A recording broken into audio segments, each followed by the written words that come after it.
Ryan Brown from J. Ryan Brown Law. We are talking about defending failure to register as a sex offender. These are difficult cases to defend. One, because as you know, the sex offender registry is exceptionally punitive. It gives cops and prosecutors a way to really keep their thumb on someone, even if they're not under sentence anymore.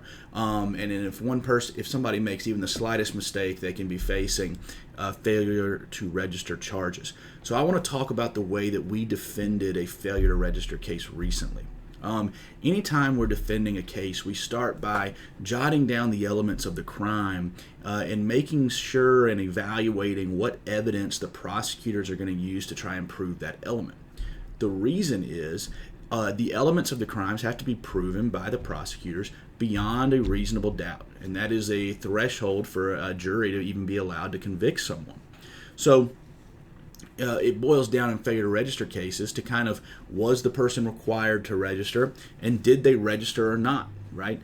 I think a lot of times people kind of forego the or take for granted the element of, were they required to register? Surely the sheriff's office is not requiring people to register who aren't supposed to register, right? And then usually, the answer comes down to, were they registered appropriately or within the time limits? But sometimes that's not the case. Recently, we were able to successfully defend a failure to register case by demonstrating and proving to the prosecutors before trial that the defendant was not supposed to register anyway. The defendant was not supposed to have to register as a sex offender and had been being required to register for some 20 years.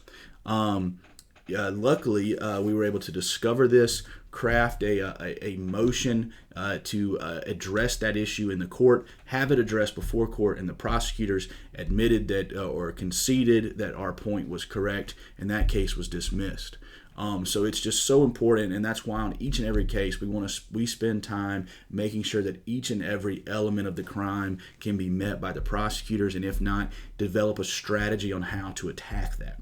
We were able to craft a motion to attack it in that case. It doesn't mean that motion is applicable in every case, but sometimes there are ways to do that, and that was a successful defense and something that's very important. So that's just information on how we can evaluate these cases and work to defeat them in court and keep our people out of prison.